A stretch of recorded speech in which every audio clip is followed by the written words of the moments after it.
Greetings ladies and gentlemen, and welcome to today's Reddit series video from the subreddit HFY, called Contact Procedures Volume 4, Chapter 1, Lotus Station Part 1, written by MeatFcker. The link to the original will be down below, and as always, I hope that you enjoy. Shortly after contact, the Terrans pushed the TSS Apollo through their gate and closed off the Sol Galactic Compact. Nobody outside of the humans' home system took the threat seriously. No species in remembered history had kept the agents of the civilization out. Their laughter quickly turned to horror when the first merchant ships defied that quarantine. The Terran Navy promptly boarded the ship, removed their crew, and sent them back through the gate, stripped of all electronic equipment. They even burned the Nicro captain's electronic eye. The Compact protested, but the Terrans didn't budge. Any contact with the humans and their allies would happen outside of Sol. No exceptions. So the Galactics towed their own space station through the gate and parked it alongside the Apollo.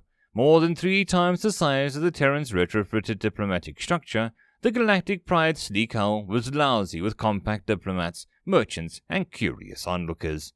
Its passageways were crowded with restaurants and shops, bombarding visitors with wonders of the galaxy. The few humans that visited found the effort to be laughably transparent. It soon became known as Lotus Station. "Everyone's staring," complained Lieutenant Slater as he sipped his painfully non-alcoholic drink. "Even the goddamn bartender." "That's 'cause you're one of the only 2 humans in the room," said Captain Cress Soaring Wings, known to his friends as Tweety. "And because this isn't a bar, and he isn't a bartender. Technically terms, this is a diner and a cook. It's pretty much a bar, and same crowd, same greasy food, same bad music. You still won't find any of your favorite poisons in here. Hardly seems fair that we're the only species who drink the stuff," added Lieutenant Jenkins. "Forces us to endure the galactic craphole sober." 3 naval officers had been sent to Lotus Station for 2 reasons. The Diplomatic Corps had thought the Compact might be impressed by 3 Terran Navy's most decorated officers, and the Admiralty Board had wanted a bit of unofficial muscle on hand should the negotiations go sour. It didn't really matter that only 2 of them were combat troops, or that none of them had served in the same squad for more than 3 years. They were mostly there as symbols. So now 2 bored humans and 1 unimpressed Neji were passing the time in the Ruri-owned diner, bereft of weapons and armor save for 3 small concealed pistols. Somewhere on the station, a team of human legal experts were fending off the Compact's bureaucracy's latest attempt to get the ram back. But the soldiers weren't paying much attention to that. They were busy being bored. At least the Galactics ate some interesting foods. The tiny Riri cook began carrying out a steady stream of exotic dishes for the dining crowd, and the Terrans were soon marveling at the various meals. While Jenkins was, Slater mostly just listened, and Tweety busied himself with an old human book. The 2 humans turned unexpectedly to the Riri emerged from the kitchen with another platter. "Giant space turkey," guessed Jenkins. "Too damn big to be a chicken. Maybe some kind of—" "Hey, Tweety," said Slater, cutting Jenkins off. "The Galactics don't still eat your guys, do they?" The avian didn't even glance up from his book. "It's a on the menu. If so, yes. We make up the filling of 2 or more of the popular Riri pies." "Freck that," snarled Slater. The birdie rescue tech rose from his seat and started towards the 2 massive Aldrin who were starting to tear into the roast Neji. Tweety's head snapped up from his book. He'd heard the tone before, on vids from the Askran. "What do you think you're about to do? Solve a problem? What if it gets violent? Diplomatic immunity. You'll get about as much of that here as you get alcohol. The Compact doesn't do diplomatic immunity." Slater paused. "Wait, really?" "Yes. Stepping on the toes in here isn't really a good idea. I'll be gentle then." With that, he strode off. Gentle, thought the Neji. That'll be a first. The Aldrin are massive, 8 feet tall. They lumber about with 4 muscular legs and a ponderous pace. They are one of the few species in the Compact space who manage to develop language and culture without the use of tools, instead relying on their simple traps and ambushes to drive the cranial expansion. It showed. Slater leaned over the table and all but spat in their faces. "You probably don't want to eat that." The larger of the pair stared at the human, then spoke in a deep growl. The Terran translator helpfully informed the users that the beast was angry. Why do you care? You're eating a friend of mine. Food's food, now scurry off. No. The Aldrin grunted and resorted to the violence his species was famed for. It lashed out at the human, but Slater easily dodged the punch. Then he broke the giant's legs with 4 quick, efficient kicks and stepped back as the oversized opponent toppled to the ground with a crash. The remaining Aldrin backed away immediately. Take it, just go. Tastes bad anyways. Slater grunted in approval and grabbed the carcass from the table.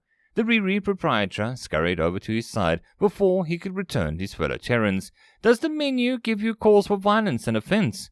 Yeah. Stop serving up Terrans on your menu.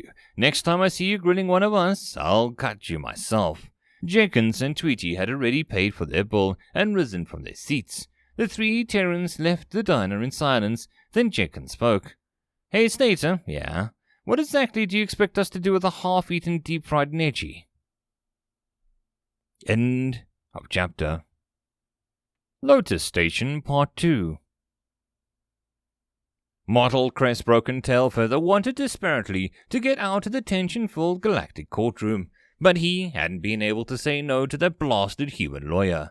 He hadn't coerced Mottled, far from it. If they had, the little Neji could have probably stood up to them with some of the tricks that he'd picked up from his friends like Faith Karamazov. Instead, they simply asked, and the human's genuine regret at not being able to place himself in the line of fire had won the ambassador over.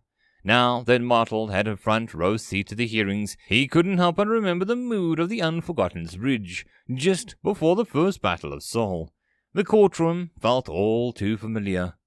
The reptilian Murids had used their reputations as the galaxy's best lawyers to become one of the most powerful races in the Compact. The humans had almost completely destroyed it in the span of a single morning. They did it on live television too. All Compact trials were broadcast freely for the interests of transparency. Human lawyers hadn't let the Compact lawyers finish a sentence for the first 20 minutes of the trial. They'd seemed to delight in an endless request for clarification, or in raising objections to potentially prejudicial phrasing. The poor Morid lawyer was tasked with the plaintiff's opening statements, had almost chewed off his arm, and third time the human meekly asked that he avoid suggesting that inanimate objects may transcend their material purposes and being take on the characteristics of a metaphysical soul, lest he offend the deeply religious and powerful Kree. When the Murids finally ceded the floor, having taken 2 hours to complete a 15 minutes worth of proceedings, their calm and serene expressions had been replaced by furious hissing and rapidly twitching tails. The humans had barely even started. An elderly human stood and began to speak. Your Honor, he said, nodding towards the judge, it is my great privilege to address the court and rebut the Galactic Compact's claim to the former GCS RAM. Our argument is quite simple. We contest the Compact's claim that the Dawn incursion into Terran space was not, in fact, an unsanctioned work of deserters and renegades. We instead maintain that the attack was an official Compact mission and, as such, subject fully to the Accords of War. The GCS RAM is thus legitimate Terran salvage, a fact that we intend to prove by drawing upon the rich and storied case history of this court. She took a seat and the courtroom went silent. Nobody challenged the utterly corrupt Compact legal system, a system so broken that judges and lawyers were drawn from the same pool as the Morids. Nobody had ever won the Compact's home turf. The humans didn't really care about winning, though. They had something completely different in mind. The second human lawyer, a much younger male, stood and began to speak in a calm, clear voice. It took the second for the Compact representatives to realize what he was doing, but when they did, every Murid in the room froze with shock. The lawyer worked his way down the massive list of atrocities, reading through them so quickly that their stunned Murid only had time to object to a few. Most of them just gaped in horror as the humans aired the Compact's dirty laundry before the entire galaxy. It was quite a list. The quiet extermination of the peaceful Hanra, defended by the Compact spokesperson as a legal extension of the Schliehl's mining rights. A centuries-old case that had allowed the Compact Navy to incorporate dozens of Nectra warships after the environmental systems suffered catastrophic shutdowns. Dozens of conflicting judgments handed down to various allies and enemies of the Murid had brought forward as evidence as the court's failure to adequately define the basic laws of space, and the mysterious destruction of hundreds of newly contacted species who just happened to inhabit mineral-rich systems. Even the humans' suspicions of the Council's involvement in the destruction of the Askran sun was brought forward, furthering the humans' narrative of the compact repressing a tyranny. The neat-looking lawyer would have carried on for hours were it not for the unfortunate failure of the broadcast system. After the compact court officials grudgingly accepted a prompt offer of help from the conveniently placed human technician, the hearing resumed. The human's argument, however, did not. The court feels that furthering the prior line of questioning would only be a detriment to the defendants, explained the judge with a false sincerity. The court instead grants the floor to the plaintiffs. The Murid lawyer, still caught somewhere between shock and rage, stammered out something incomprehensible about a pirate hijacking and etiquette between nations, then ceded the floor. The judge reluctantly turned back to the humans. "Call forth your witness." The elderly lawyer nodded and gestured towards Mottled. "We'd like to call forward Neji, Mottled, Cress, Broken Tail Feather." Aloud. Mottled rose up from his seat and strode toward the witness docket. He hadn't been this terrified in years, not since the unforgotten hull had split after a glancing Glavlance blow. Why had he agreed to be the bait? He sat down and turned to face the human lawyer. She spoke. "Mottled, Cress, Broken Tail Feather, were you present during the dawn incursion into what was known the Human Alliance space?" "Yes, I was."